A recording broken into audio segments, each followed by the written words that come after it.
Destin, c'est le podcast des plus grandes histoires de vie. Dans l'épisode précédent, Amandine Renaud nous raconte son quotidien au milieu de la forêt tropicale, entourée des grands singes qu'elle appelle sa famille. Dans cet épisode, Amandine Renaud nous parle avec émotion de sa rencontre avec Mayele, un des premiers chimpanzés qu'elle récupère au sanctuaire. Épisode 3, une histoire de famille.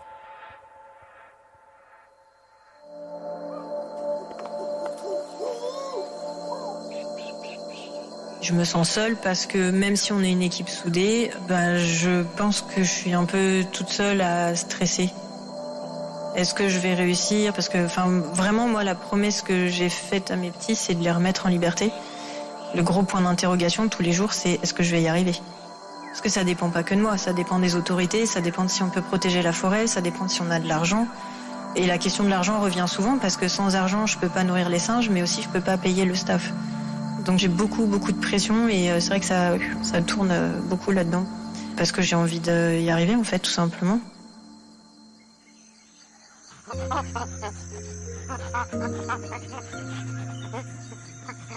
En 2018, on reçoit Mayele.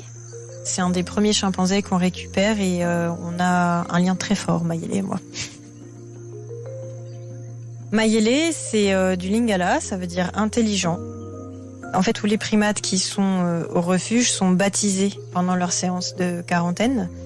On leur donne des noms en fonction de leur comportement. Et Mayele, il est arrivé avec un autre nom, c'est Nyiyi Nyanzambe, qui veut dire caca de Dieu. Il était détenu par un sorcier local, un féticheur, qui l'avait nommé ainsi. Donc quand il est arrivé, on l'a observé, on a vu qu'il était hyper intelligent. Donc forcément, Mayele, qui signifie intelligent, c'est devenu son nom.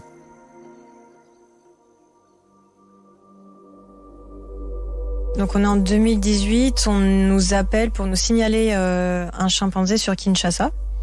Les chimpanzés sont des primates qui sont intégralement protégés par la loi congolaise, donc on n'a pas, nous, l'autorisation de faire des saisies. Donc on appelle les autorités, notamment le ministère de l'Environnement et l'ICCN, donc l'Institut congolais pour la conservation de la nature. On leur transmet cette information et du coup on attend que la saisie se fasse.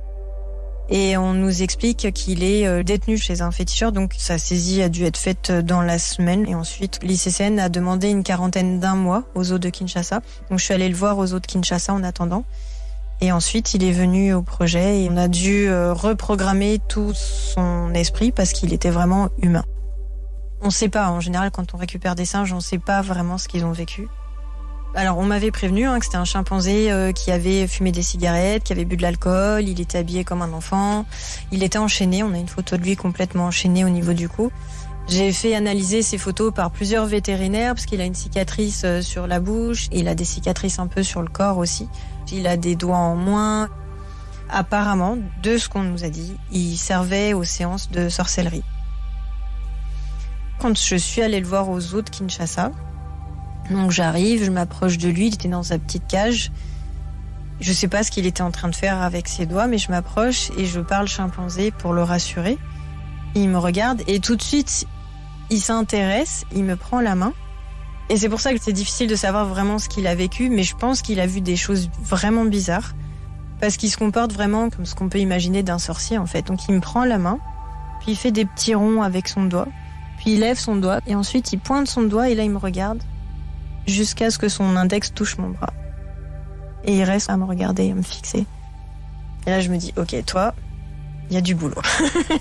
Je sais pas ce que t'as vécu, mais ça correspond pas du tout à un comportement de chimpanzé. Donc, on va tout recommencer.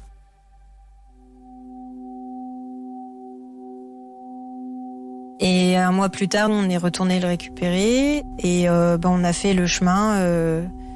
C'était 8 à 10 heures de route et on arrive au camp.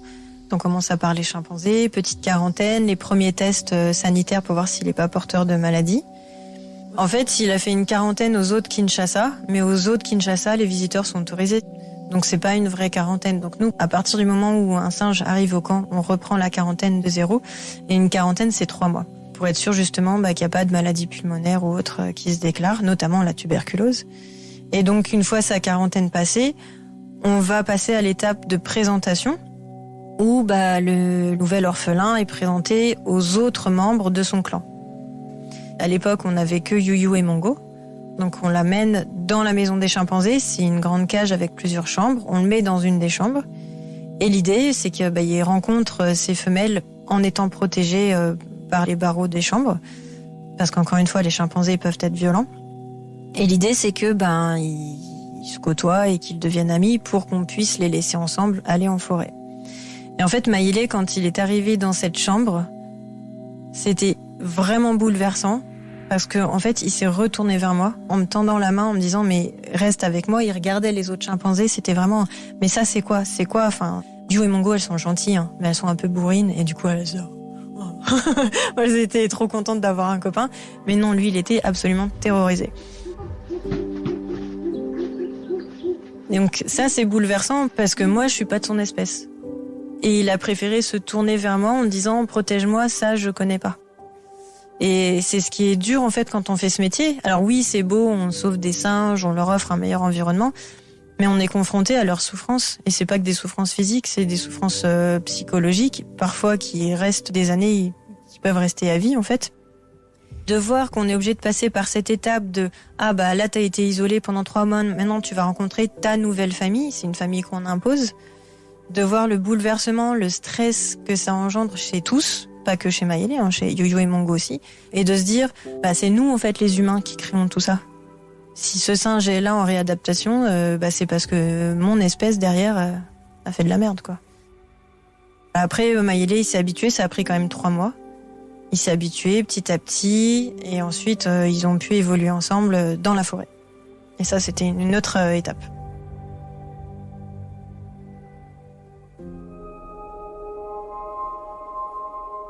Aujourd'hui, Maïlé est très connu sur Instagram parce qu'il a eu la tuberculose humaine et il a vraiment failli y passer. Vraiment, il est descendu à 14 kilos, enfin, il était anémié, il a eu une transfusion. C'était horrible. J'ai partagé sa souffrance et sa maladie. Et vraiment, son histoire a touché beaucoup de personnes. J'ai des gens qui m'écrivent sans m'écrire, en fait, qui écrivent à Maïlé. « Salut Maïlé, comment tu vas ?» Et quand il a repris des forces, j'ai pu aller avec lui en forêt, donc je le portais, on faisait des petits pas en forêt. C'était pour qu'il ait cette connexion avec les arbres, avec la terre, ça lui faisait un bien fou, même si c'était que 20 minutes. Et quand il a eu encore plus de force et qu'il a commencé à marcher tout seul, là je me suis dit, ok, on va faire au moins un petit moment avec les copains, pour que ça le rebooste au niveau énergétique. Donc ses copains étaient en forêt et on le laisse sortir, donc il avance tout doucement. Alors qu'aujourd'hui c'est Speedy Gonzalez. Et alors là, tout le monde vocalise. Yuyu, elle est très grosse. Yuyu, elle arrive, elle le prend dans ses bras, elle le groom tout doucement. Et le plus impressionnant, c'était Naseka et Longa qui étaient des petits à l'époque. Les petits, c'est des bourrins, c'est comme nous en fait, ils ont pas conscience du danger ou de faire mal à l'autre. Et pourtant, les deux, Elonga et Naseka, ils sont arrivés et tout doucement, ils ont touché Maïlé. Ils étaient tellement contents, tout le monde vocalisait de joie, ils étaient tous hérissés parce que voilà, le copain est revenu. Mais en même temps, ils l'ont tous touché très délicatement, comme si on sait que t'es fatigué, mais on veut te montrer à quel point on t'aime, quoi. J'étais en train de filmer, du coup c'est pas bien filmé parce que je tremble, parce que je pleure. Mais ça, c'était un moment super fort. C'était beau pour lui en tout cas. Aujourd'hui, c'est le chef. Aujourd'hui, il fait 45 kilos, il jette des cailloux sur tout le monde. S'il y a une femelle qui le regarde de travers, il va donner un coup de pied. Il met des tapes, il joue avec les plus petits. La plus petite, là, c'est Lipipi, elle a 4 ans, alors c'est sa chouchou, faut pas la toucher. C'est le chef de sa forêt, quoi. Il est redevenu chimpanzé. Ça fait un moment qu'il est redevenu chimpanzé. Je dirais la première année, ça a été compliqué, mais le déclic a été fait et Yuyu et Mongo ont été pour beaucoup. Ça, c'est chouette. C'est dur, mais c'est chouette de voir après que ça marche, en fait. Mais voilà, c'est long.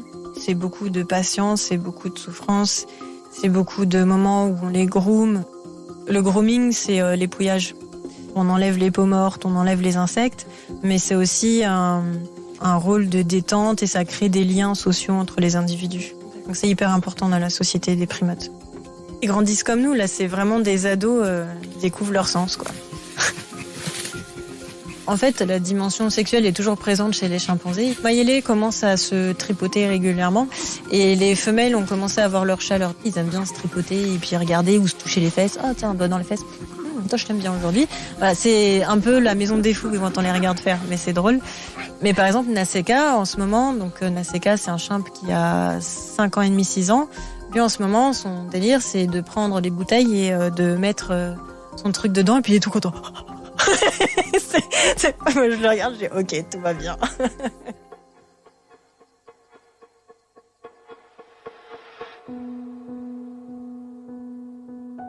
En 2019, je candidate au prix Terre de Femmes de la Fondation Yves Rocher pour la 4e fois. Et en 2019, j'ai un mail qui me dit ça y est, vous êtes sélectionnée. Et donc, je fais partie des 3 lauréates. Après toutes les critiques et tous les « t'y arriveras jamais », c'est la première fois que je reçois ça. Donc, au début, je réalise pas. Et je viens sur Paris, donc on est récompensé. Il y a des fonds qui sont donnés. Mais c'est surtout la première médiatisation, en fait. C'est la première fois que on met en avant Piwak dans les réseaux ou dans la presse. C'est plus seulement une petite initiative d'une Française qui est partie. C'est quelque chose de concret, c'est quelque chose qui est enfin reconnu et soutenu par des fondations de renom. Donc c'est chouette. Et je rencontre toute la famille de la Fondation Yves Rocher, les gens qui sont super, qui travaillent là-dedans. Pour le coup, c'est une vraie famille. Et après, ça continue parce qu'on a d'autres prix avec le collectif 1% pour la planète, avec d'autres fondations françaises. Il y a la Fondation Le Marchand, il y a Léa Nature. C'est beaucoup d'entreprises ou de fondations qui reversent 1% de leur chiffre d'affaires aux causes purement environnementales. Et ça, c'est chouette parce qu'il y a très peu d'entreprises encore en France qui accordent un intérêt à l'environnement. C'est d'abord l'humanitaire. Alors que c'est fou en 2024, on comprenne pas en fait que pour sauver l'humain, il faut aussi sauver son environnement. Et son environnement, c'est aussi les animaux. Donc voilà, tout ça, c'est du bonus pour l'association et ça fait du bien d'être soutenu.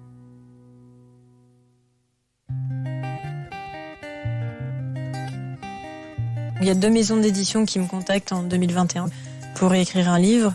Une maison d'édition qui me demande de parler de mon quotidien, de mes relations avec les singes. Et ça me parle pas parce que c'est mon intimité, c'est leur intimité, j'ai pas envie de dévoiler tout ça. Et une autre maison d'édition, Michel Lafon, qui me propose de faire un bouquin militant. Donc moi je me dis super, mais j'ai jamais fait ça, donc c'est une nouvelle étape et en plus on me donne carte blanche. Au début, je mets du temps quand même parce que je sais pas quoi écrire et puis mon quotidien, c'est mon quotidien, donc pour moi il y a rien d'original en fait. Et en discutant un petit peu avec l'attaché de presse, je me dis je vais essayer de parler de ça. Souvent les gens qui me contactent imaginent, parce que moi j'imagine à l'époque, oui c'est trop bien d'être avec les singes, moi aussi je veux faire ça, oh je veux prendre des singes dans mes bras toute la journée, oh c'est trop bien ce que tu fais, quand j'aurai fini ma carrière je ferai ça. Non mais c'est un métier en fait. Et c'est surtout, je dirais, 10% de moments positifs et tout le reste, c'est des moments de galère. On a cette image de chimpanzés peluches et on les pense tout petits, tout mignons. Et ils sont tout mignons quand ils sont petits, mais ils ont une force extrême. Et quand ils grandissent, c'est décuplé. Et quand on respecte pas la hiérarchie, ils nous rappellent bien qu'on n'est que des petits humains. Je me suis déjà fait bien secouer par les chimpanzés. J'ai eu plusieurs mésaventures, mais à chaque fois c'était de ma faute. À chaque fois qu'il y a un incident avec un chimpanzé, c'est en général de notre faute. J'ai pas salué la femelle en fait, j'ai pas salué la dominante en premier. J'ai regardé une autre chimpanzé et la dominante n'a pas accepté ça, donc elle est descendue de son arbre, elle m'a pris par les côtes.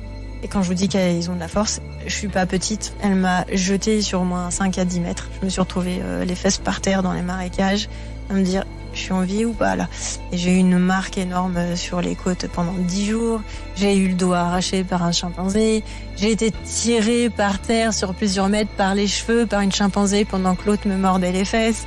Voilà. Et je dirais qu'avec ce livre militant, j'ai pu un petit peu, j'espère, exposer tout ça et parler de la réalité du terrain.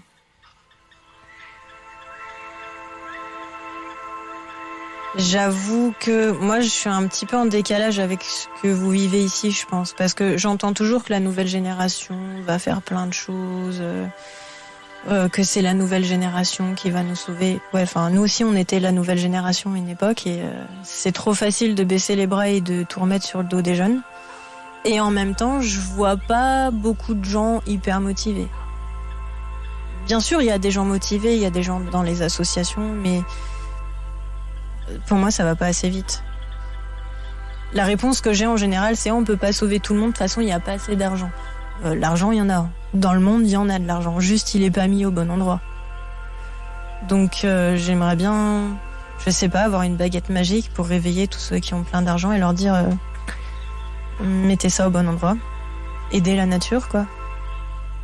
C'est pas un sacrifice pour moi, c'est un devoir, en fait. Et en même temps, je sais pas ce que je ferais d'autre si je faisais pas ça. Mais quand je fais face à des gens sur le terrain qui comprennent rien, qui demandent de l'argent, qui me disent c'est bien un élevage de singes, quand est-ce qu'on en bouffe ? Ouais, là je me dis non, je fais pas tout ça pour entendre ce genre de choses et je fais pas tout ça pour que mes singes finissent en bouillie, quoi.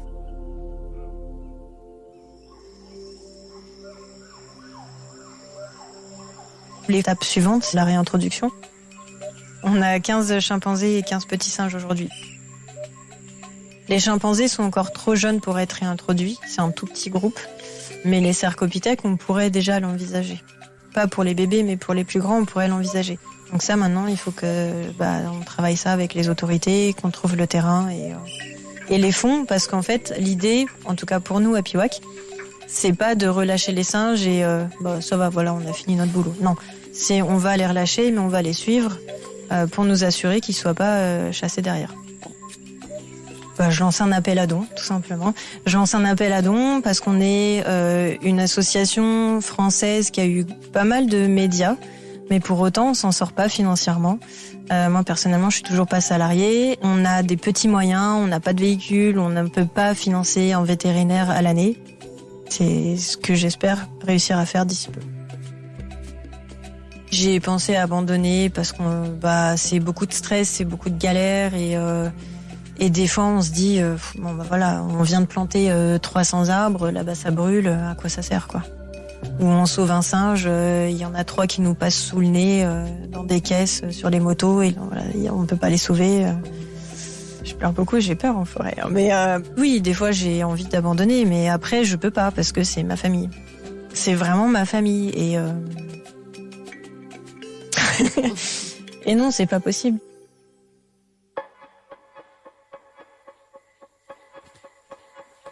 La fierté, c'est un concept qui m'est encore étranger. Je travaille dessus, mais je suis pas fière. Par contre, je suis contente.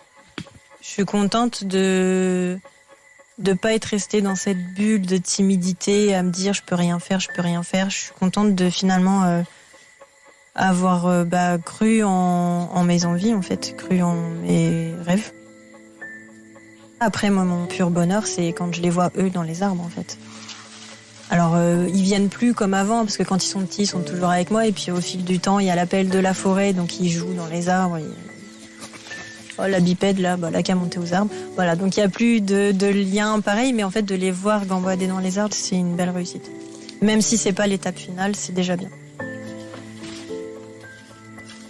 Le fait de repenser à tout ça et de parler de tout ça, ça permet de prendre du recul et de prendre conscience de tout ce qu'on a fait et de tout ce qu'il nous reste à faire aussi.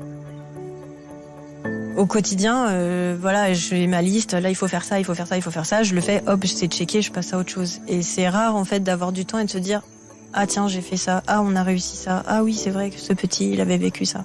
Donc ça fait du bien en fait parce que voilà, ça me permet de prendre du recul et du coup de me dire que il y a quand même de jolies choses qui sont faites et on va continuer comme ça. Voilà.